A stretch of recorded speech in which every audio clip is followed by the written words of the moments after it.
Hello and welcome to Motors for the Masses in what is the first initial video on the new 2026 Rieju Aventura Rally 307. Now I'm putting the screen on because when it arrived they said, oh, we haven't put the screen on, we'll just stick that on. I went, no, don't worry about it, I shall do it myself, it's fine. So that's what I'm doing. I even blagged myself a hat, look, because it's still a little bit chilly. So I shall get this on and then I will talk through the specs of the bike, what it's up against, and some interesting information about the running in procedure, as well as what you can do to this bike, hello, wind's picked up, to make it a little bit better when you take it off-road. But for now, let's roll the intro and get cracking before I get blown over.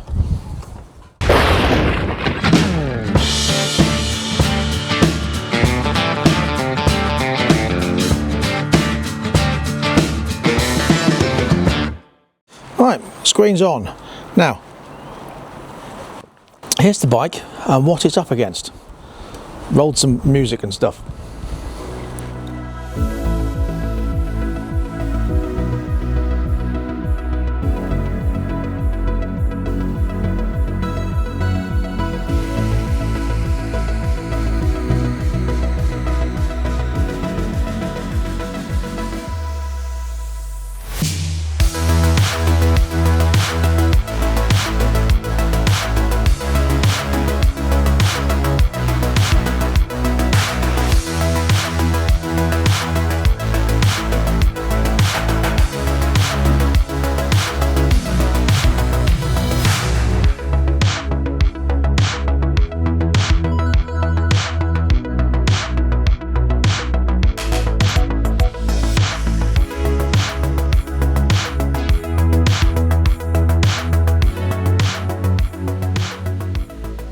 So the difference between this bike, which is £4,599, and the R model, which is £4,999 plus the on-the-road costs, is that that one comes with a different bash guard. You still get a bash guard on this one, and it's plastic, but it's quite solid.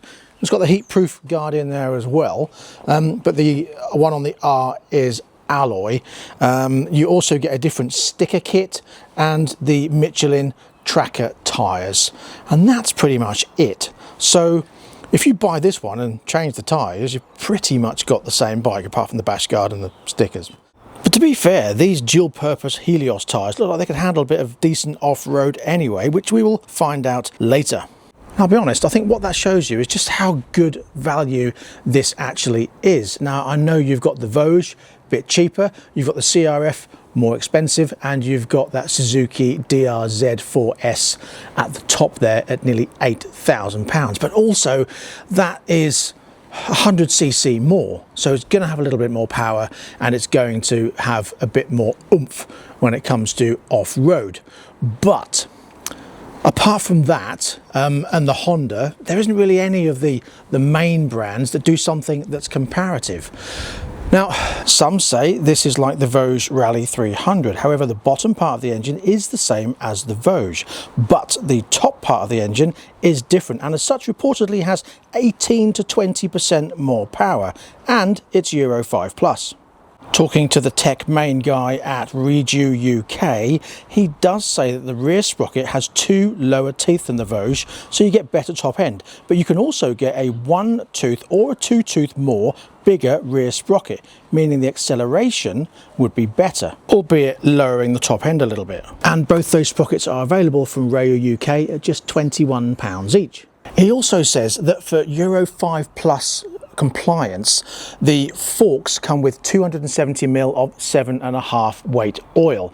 Now he recommends changing that to 300ml of 10 weight oil, and it'll be much better for off-road.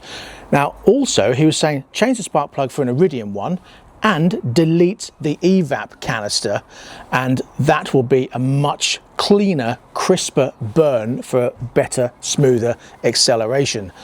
And the best thing about it is it will not invalidate your Rieju UK warranty.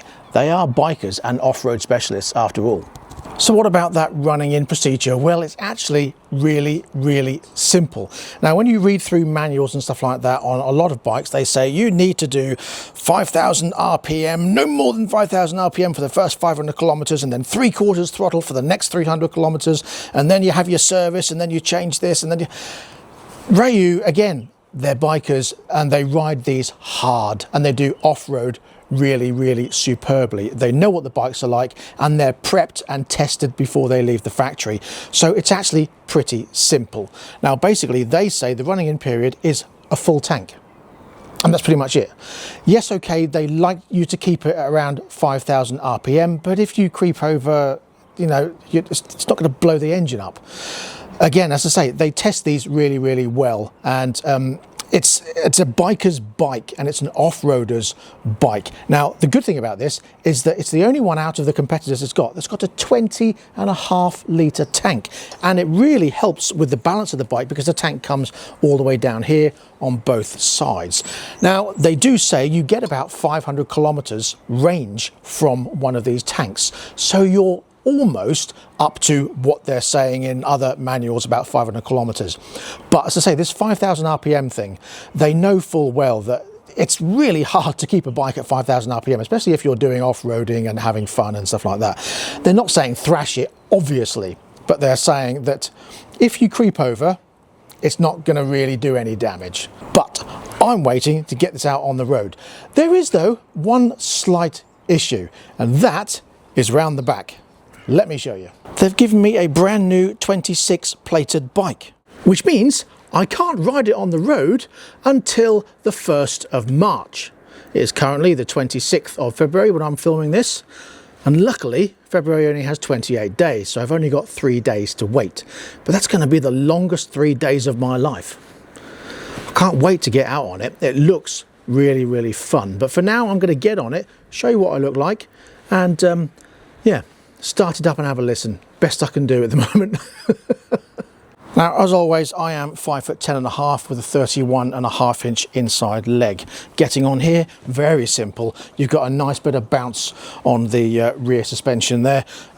Nice front suspension, full tank by the sounds of it, which is nice.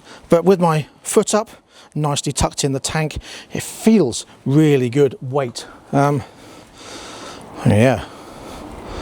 I mean, you saw in all the specs just how weighty it isn't, and yeah, I'm really looking forward to riding this. I love that upright screen, but let's have a listen to it, shall we? Again, it's going to be hampered by Euro 5 Plus, so don't expect anything like you find in the Enduro Championships. It's not bad though. That's got a nice rasp to it. I've got my hazard flashes on by the looks of that. I have. There we go. Let's have a listen. Oh, hello. Tell you what, that sounds pretty tasty. Stainless steel exhaust, of course, but yeah, I'm really impressed with that. Ooh, so much fun, can't wait. The mirrors I have to undo to get it through my rear gates, so I will do them up before I go out on the road.